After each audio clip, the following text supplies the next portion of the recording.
In this video, I'll show you how to generate a KRA eSlip step by step so you can pay penalties, income tax, rental tax, turnover tax, or any other KRA payments with ease. What is an eSlip? An eSlip is a payment slip from KRA. It contains a unique number called the Payment Registration Number, or the PRN, which you will use when paying through M-PESA or bank. It's like KRA's version of a payment invoice. You will need an eSlip anytime you want to pay KRA. This includes penalties, rental income tax, turnover tax, advance tax, or even installment tax. You cannot pay KRA without it because it tells KRA what the payment is for. How to generate it on Itax? Log in into your Itax portal using your PIN and your password. Go to Menu, click on Payments, then select Payment Registration, then click Next. In our case today, let's assume that you want to pay income tax that you owe KRA. So on the tax head, you select Income Tax. The tax subhead, select Income Tax Resident. Payment type, select Self-Assessment Tax. And the tax period, let's assume it was January to December 2018.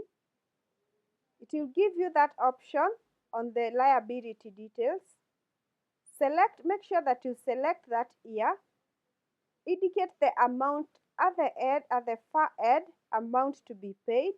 Indicate the total amount that you want to pay, and then click Add. That takes you to the selected payment records. You will see your information there, the amount you have selected to pay.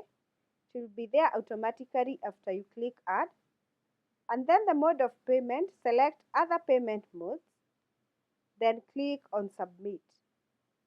After downloading your eSlip, you will see the payment registration number at the top. Use this number to pay through M-PESA pay bill or at a bank. Instructions are printed right on the eSlip. Follow them carefully. Once you pay, your payment will reflect in your KRA ledger in 24 or 48 hours. Common mistakes to avoid: don't select the wrong tax head or subhead. This is one of the most common mistakes. Also, make sure the tax period is correct, especially if you are paying a specific penalty or monthly tax. And finally, remember that eSlips expire. If you generate one and don't pay, you will have to create a new one. If you need help paying taxes, generating an eSlip, or filing your KRA returns, feel free to reach out. I help individuals and small businesses with tax matters every day. Don't forget to subscribe to this channel for more helpful Kenya tax